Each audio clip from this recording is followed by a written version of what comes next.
नमस्कार बच्चों, आज की कक्षा में हम कक्षा 7वीं से जो पाठ पढ़ेंगे उस पाठ का नाम है समययान, जिसे जाकिर अली रजनीश जी ने लिखा है। तो बच्चों, इस पाठ में हम उस समययान में सवार होकर समय की यात्रा करेंगे जिसके बारे में इस पाठ में लिखा गया है। तो बच्चों, आपने बहुत सारे यान देखे, जलयान, वायुयान, जिसके द्वारा हम अपनी जो यात्रा है उसको पूरी करते हैं। और आज की यात्रा समययान में चढ़कर करेंगे, अर्थात आज के समय से 450-500 साल बाद, अर्थात 2020 में है। और ये पाठ जो है उसमें 2500 ईस्वी अर्थात 2500 ईस्वी की यात्रा के बारे में बताया गया है। इसमें एक काल्पनिक या कल्पना के आधार पर कहानी है जिसे या जिसके द्वारा समझाया गया है, और समय चक्र जो होता है उसके द्वारा पूरा करके हम 2500 ईस्वी में जाएंगे और उसी जगह पर पृथ्वी की क्या हालत है या क्या हालात है, ये सारे चीज़ों को हम इस पाठ के द्वारा समझेंगे। तो गुंजन पुस्तक के पाठ 13 में जो समययान पाठ है आपका, उसमें एक काल्पनिक कहानी है जिसमें जाकिर अली रजनीश ने एक प्रोफेसर यासीन का चरित्र जो है, जो कैरेक्टर है, और उसके साथ एक और उनका सहायक है। ठीक है, ये दोनों एक उस सहायक का नाम है विजय, और उन लोगों ने मिलकर एक कार्य किया है जो समययान है, अर्थात समययान टाइम मशीन। तो टाइम मशीन के कंसेप्ट पे आपने सुना होगा, वैज्ञानिक लोग काम कर रहे हैं और आज उनका वह काम क्या है, इस कहानी में कल्पना कर रहे हैं कि इस कहानी में वो समययान जो है वो उसका कार्य पूरा हो गया है, तैयार हो गया है। आप अपने पाठ में देखिएगा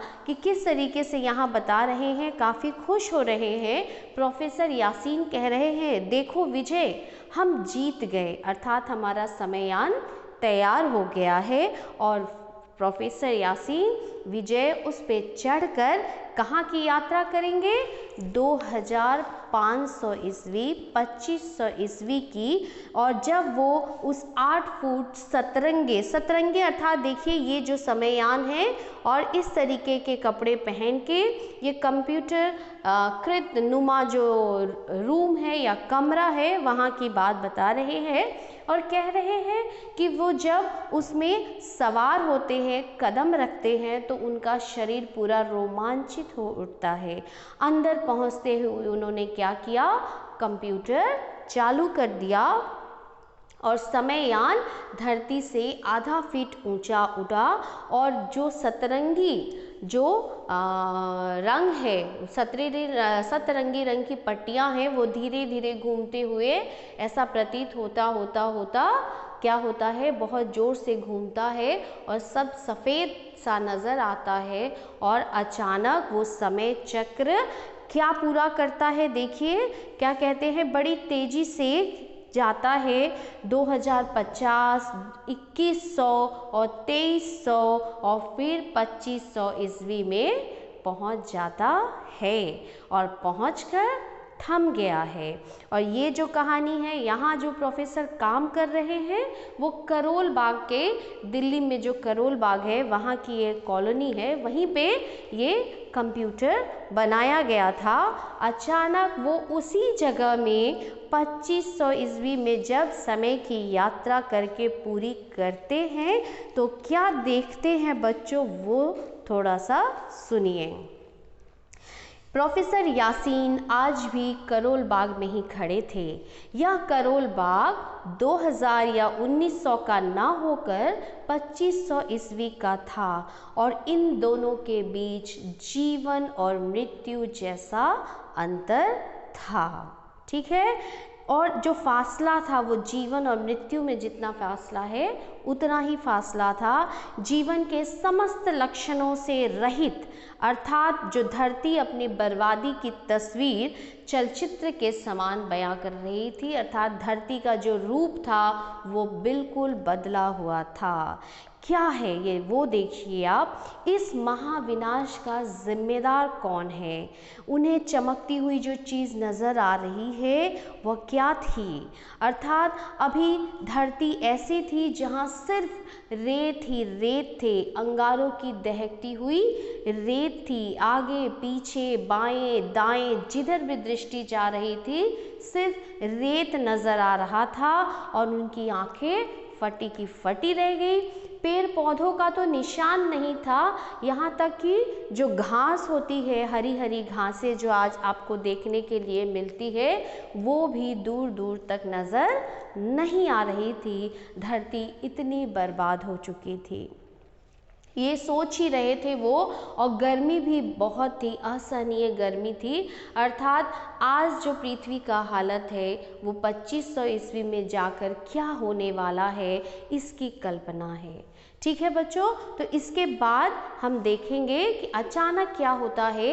एक उड़न तस्तरी सी आती है और धरती को चीरते हुए अंदर चली जाती है और एक रिमोट कंट्रोल से उन जो जहाँ पे प्रोफेसर यासीन खड़े हैं वो पूरा का पूरा जो शीशा नुमा एक कमरे में तब्दील हो जाता है और वो जब अपने आप को उनको ट्रांसमिट कर दिया जाता है, उसके बाद उनको पता चलता है कि वो कहाँ खड़े हैं। तो एक न्यायालय में खड़े हैं जहाँ जज बैठे हुए हैं, वकील हैं और पूरा का पूरा जो कोर्ट नुमा जो माहौल होता है वो था। ठीक है, उसके बाद उनको अपने आप को एक कटघरे में खड़ा करना पड़ा था और अचानक वकील उनसे सवाल करते हैं। वकील क्या सवाल करते हैं उनको आप थोड़ा ध्यान से देखिए। उनको कहा जाता है कि कौन मेहमान प्रोफेसर यासीन। वकील के मुंह से अपना नाम सुनकर प्रोफेसर हैरान रह गए। वे अपने मनोभावों को नियंत्रित करते हुए बोले, मैं और कौन, आप? वकील अभी भी मुस्कुरा रहा था। वकील को मुस्कुराता देखकर प्रोफेसर चिढ़ गए और बोले, मैं आपके पूर्वज की हैसियत से सन 1900 से आप लोगों के लिए दोस्ती का पैगाम लाया हूँ, तो क्या मैं आप लोगों का मेहमान नहीं हुआ? वकील गरज उठा, आप लोगों ने तो अपने वंशजों के लिए जीते जी कब्र तैयार कर दी। आज हम लोग उन्हीं कब्रों में जीने के लिए मजबूर हैं। क्या यही है आपकी दोस्ती का तोहफा? अर्थात यहाँ पे प्रोफेसर यासीन को 2500 ईस्वी के जो लोग हैं वो सवाल कर रहे हैं कि आपने धरती की सुरक्षा नहीं की और आप लोगों के कारण ही आज हम लोगों की ये दशा हुई है। मैं कुछ समझा नहीं। इस समय आप जिस अदालत में खड़े हैं वो ज़मीन से 10 फीट नीचे की सतह पर बनी हुई है। वकील ने कहना शुरू किया कि प्रदूषण, ऑक्सीजन की कमी और सूर्य की अल्ट्रावायलेट किरणों से बचने के लिए इसके सिवा हमारे पास कोई रास्ता नहीं। तो बच्चों देखिए किस तरीके से उस समय की स्थिति इतनी भयावह हो जाएगी कि लोग ज़मीन के ऊपर रह नहीं पाएंगे।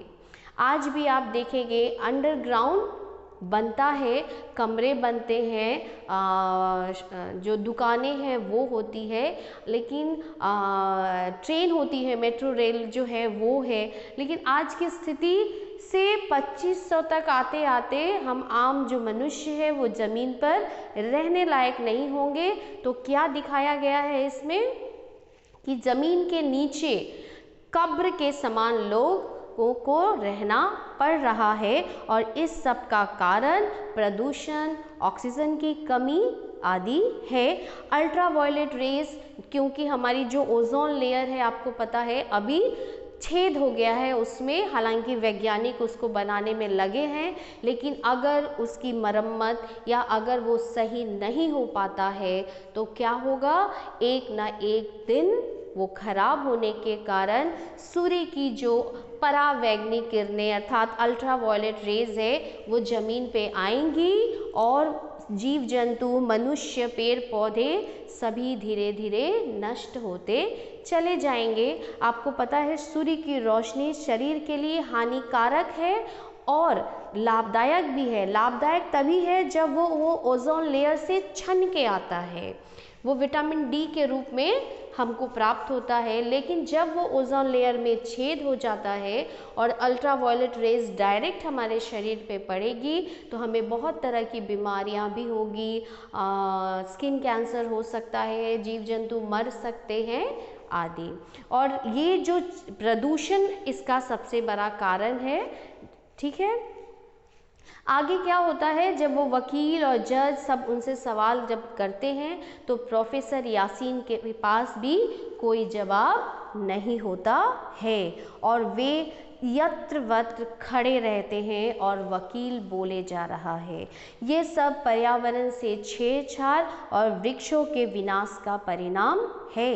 आज हम लोग न ज़्यादा हंस सकते हैं न ज़्यादा बोल सकते हैं, कृत्रिम ऑक्सीजन के सहारे हम जिंदा हैं। ये सारी बातें वकील प्रोफेसर यासीन को बताते हैं कि वह एक मशीन बनकर रह गए हैं और हमारी इस जिंदगी के जिम्मेदार कौन है, तो आप हैं और आपके जैसे समकालीन लोग। ठीक है, आप अपराधी हैं, अपराधी ऐसा कहकर उनको कहा जाता है कि आपको सजा मिलनी चाहिए, सख्त से सख्त सजा मिलनी चाहिए। कहते कहते वकील का चेहरा क्रोध से लाल पड़ जाता है। प्रोफेसर कोई भी प्रतिवाद नहीं कर सकते हैं क्योंकि वह स्थिति को समझते हैं।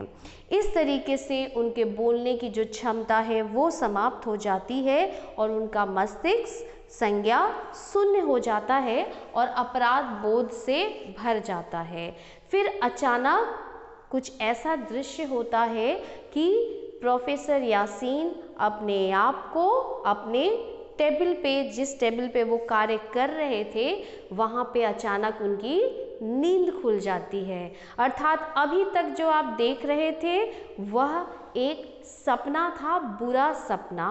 और तब प्रोफेसर यासीन सोचते हैं कि आज का समय, जो हम समययान या टाइम मशीन बनाने की बात कर रहे हैं, भविष्य में जाने की बात कर रहे हैं, उससे ज़्यादा ज़रूरी है वर्तमान को संभालना।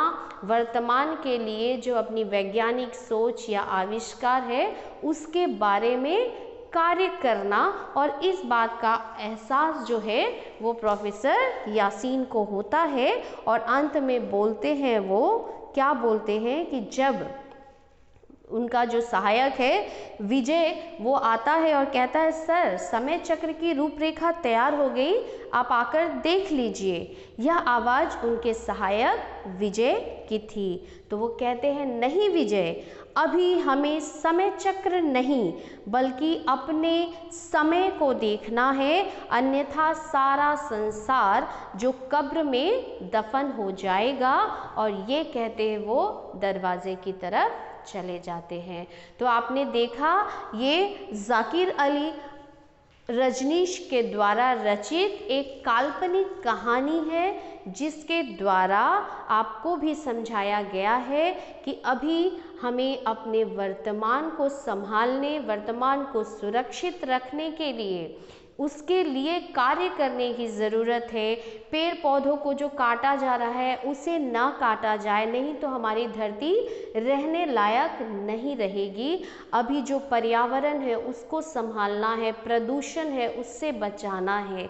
तो इन सारे चीज़ों को देखते हुए प्रोफेसर यासीन ने एक कल्पना के माध्यम से ही सही, आज से 500 साल बाद पृथ्वी की एक जो काल्पनिक तस्वीर खींची है वो इस पाठ में दिखाया गया है कि समययान पाठ के द्वारा। तो आशा करती हूँ ये पाठ आपको ज़रूर अच्छे से समझ में आया होगा। धन्यवाद।